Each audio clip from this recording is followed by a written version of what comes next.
يلا يوم شغل جديد. صباح الفل. النهارده عندي 1 2 3 4 5 6 5 يعني بص، هو عرض الصحاب. انا ما كنتش عارفه هي هترسى على كام بالظبط، يعني 4 5 حاجه طلعوا في الاخر تقريبا 6. يعني هنعدهم مع بعض. هو الاوردر في فندق الدوسات في التجمع، مش عارفه بقول اسم الفندق صح ولا لا. المهم دي اول بنوته.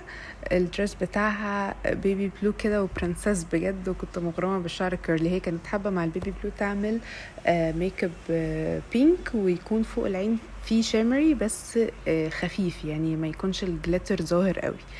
هنا بقى كانت عاشقة للهيفي ميك اب، حابة الميك اب يكون تقيل وواضح، الوانه ظاهرة. حبت نوسع العين، فحطينا كحل بيج من جوه ومديناه كده لبره شوية. بصوا، في ناس صورتها فيديو، في ناس صورتها صور. يعني اليوم كان مدربك ومستعجلين، والإضاءة برضو ما كانتش أحسن حاجة. يعني دي مامة العروسة، فصورتها كده صورتين، دول قبل وبعد.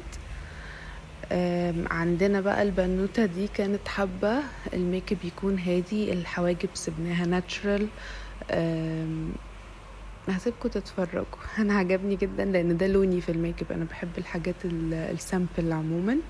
خالة العروسة يا جماعة كانت سكرة قوي. كان يهمها تبرز العين وفي نفس الوقت بشكل ناعم، وانا الصراحة حبيت الالوان دي مع فستانها قوي. هنا بقى كانت حابة ألوان مترقعة شوية، مختلفة عن المعتاد اللي بتحطه على طول. حابة اللوك يكون ظاهر، فاخترنا الدرجات دي وسحبة العين مع بعض، والرموش تكون هافي. عموما انتوا عارفين هتلاقوا الصور فين، تقدروا تتفرجوا عليها براحتكم. الشغل ده وغيره اللينك في البايو.